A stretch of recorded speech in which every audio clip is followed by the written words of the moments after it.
Thank you for tuning into my channel. We're turning a complicated zipper pouch into a much simpler zipper pouch. So if you want to see how I make a pouch like this, please stay tuned.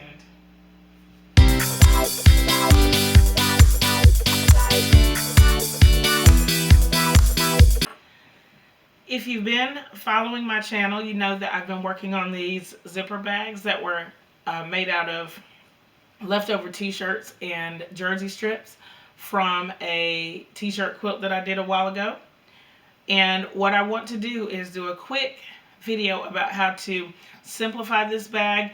This bag is not hard to make, but you have to prepare the panels ahead of time. So I wanted to show you what if you didn't want to make the panels, if you just wanted to use regular fabric.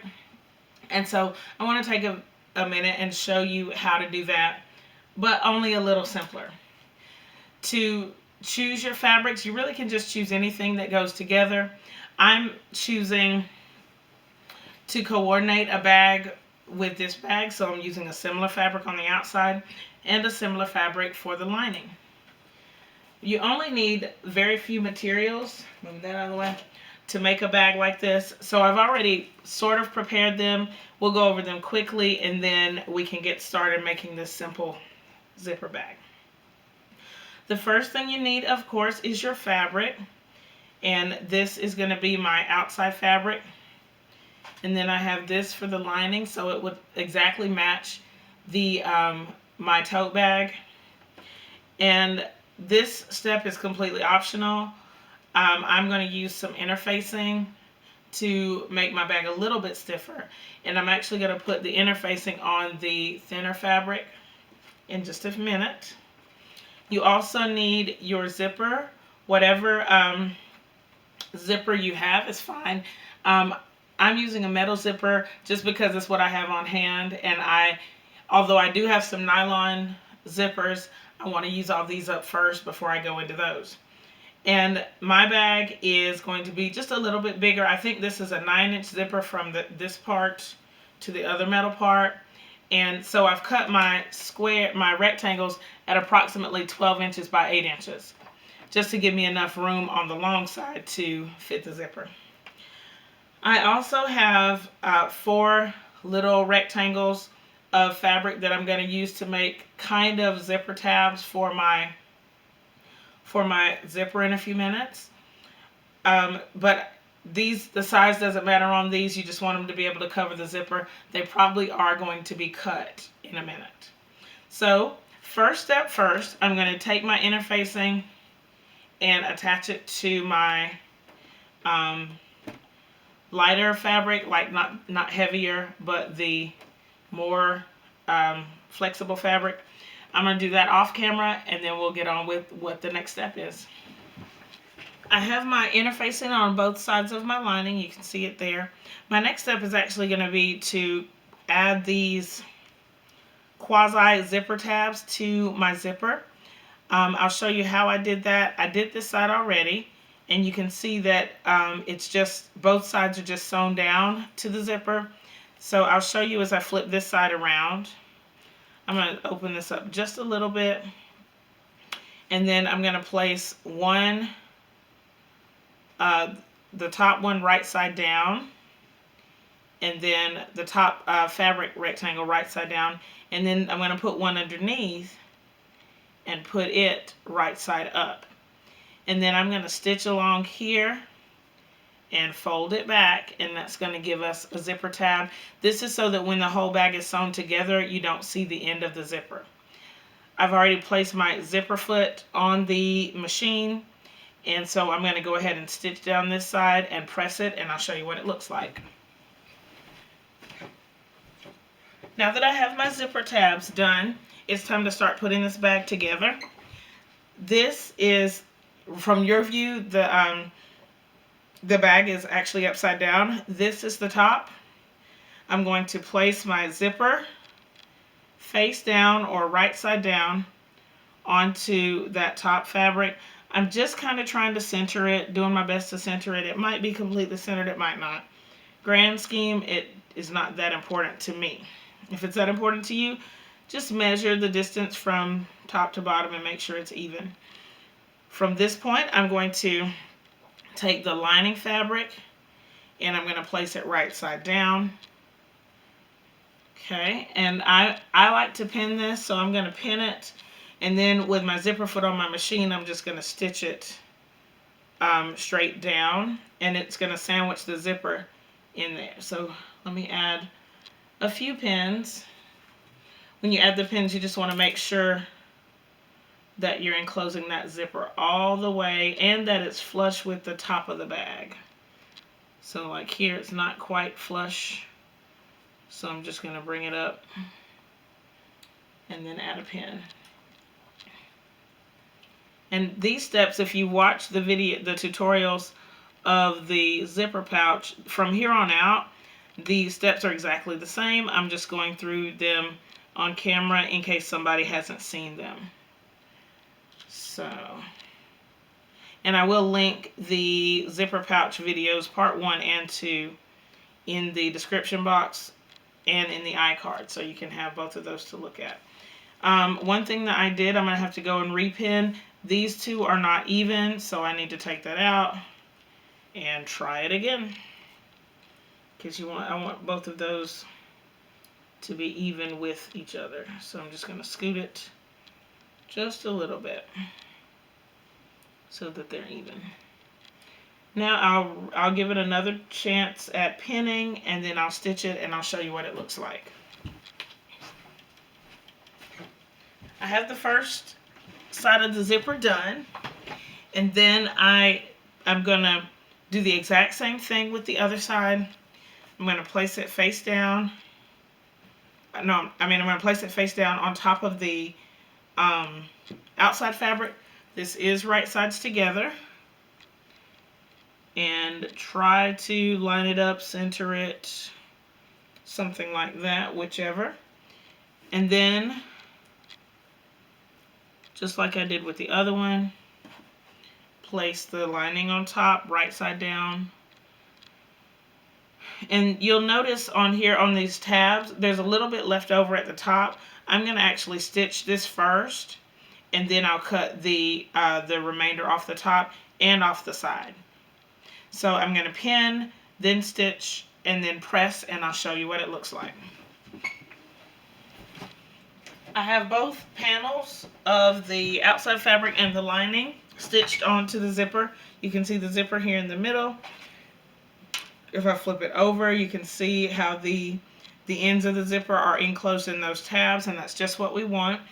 One option would be, and I didn't think of this, maybe I should have thought of this, if you didn't want, like if I wanted the lining fabric to match the edge of the zipper tabs, I could have done that as well. That would have been quite adorable, but I didn't, but it's still okay.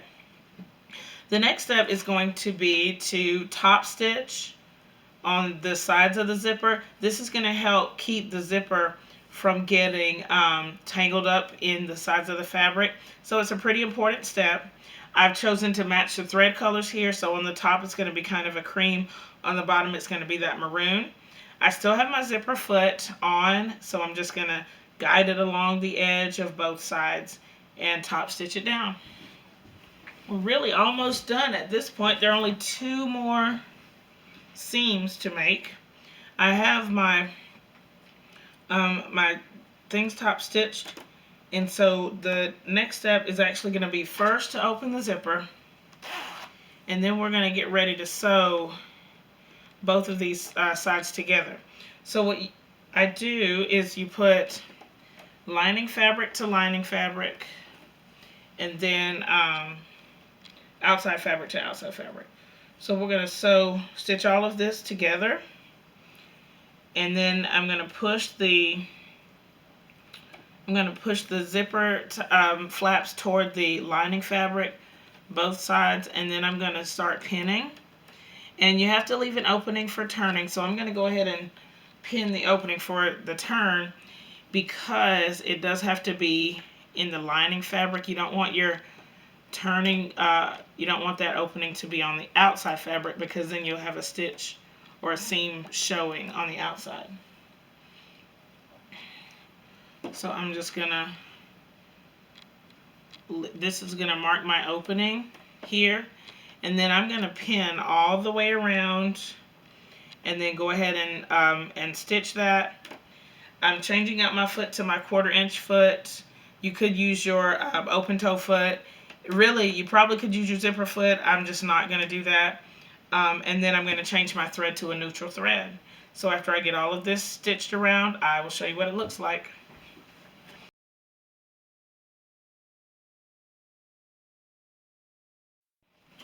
The piece is already stitched all the way around except for the opening.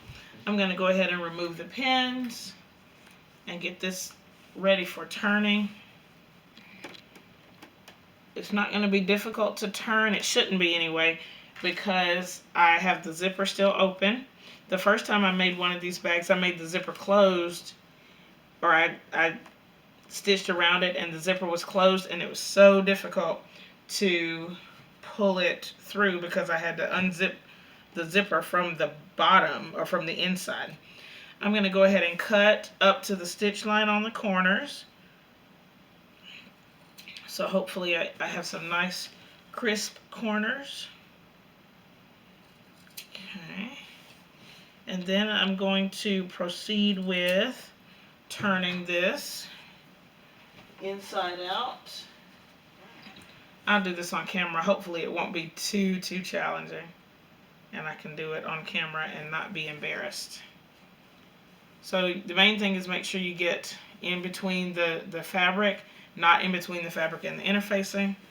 And the opening is not quite big enough for my hand, but we made it work. And so I'm just going to pull through. I'm trying to get these outside. I'm going to try and go ahead and push the corners out on the outside so that they're nice for both of them. Let's see. Just kind of push it down so that it's nice. Then we can start turning. And I made sure that I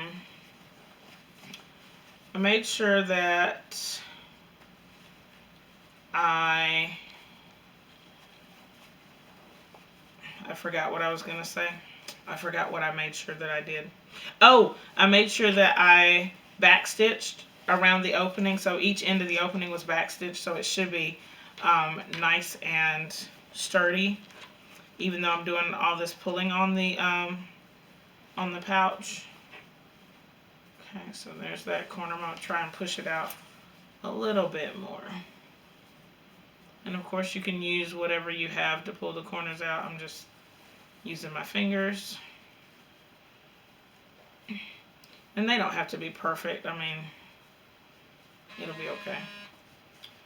Alright, and so now the only other thing is this inside here.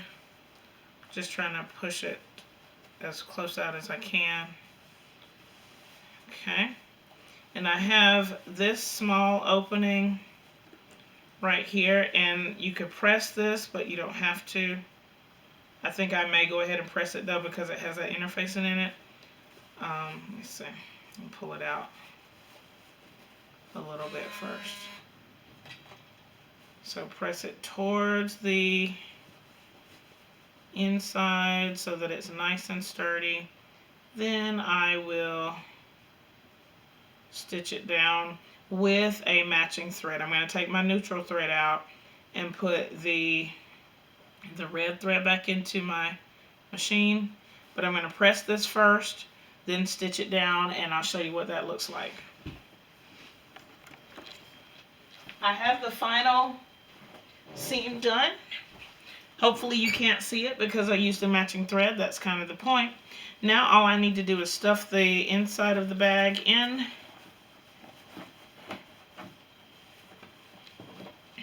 And I'm just kind of pushing it down into the corners as much as I can so that it sort of lies flat. And since the panels were the same size, it should fit in there nicely. And then at this point, I can try to pull the corners out of the zipper tabs. And this one, I think I stitched it the wrong way. It went toward the outside of the fabric instead of towards the the lining. This side I think went toward the lining, but it's okay. It'll still work for what it needs to be done. And there we have it. Here is the final bag that I made. It could be used as like a makeup bag or a toiletry bag or something like that. I actually sold some of these at a craft fair, and the kids, when they see them, they consider them pencil pouches. So this could be like a fancy pencil pouch if you want. You could also embellish the panels. I'm also going to, I think I'm going to experiment using one panel on the front and some denim on the back to see how I like that. The possibilities for a simple bag like this are really endless. You can do pretty much whatever you want as far as fabric choices or embellishment. So it's a really neat project to try. I hope you'll give it a try. If you do, let me know in the comments below. If you have any questions, please also leave them below. Thumbs up this video, share it with your friends. Thank you so much for watching, and I'll see you next time. Bye!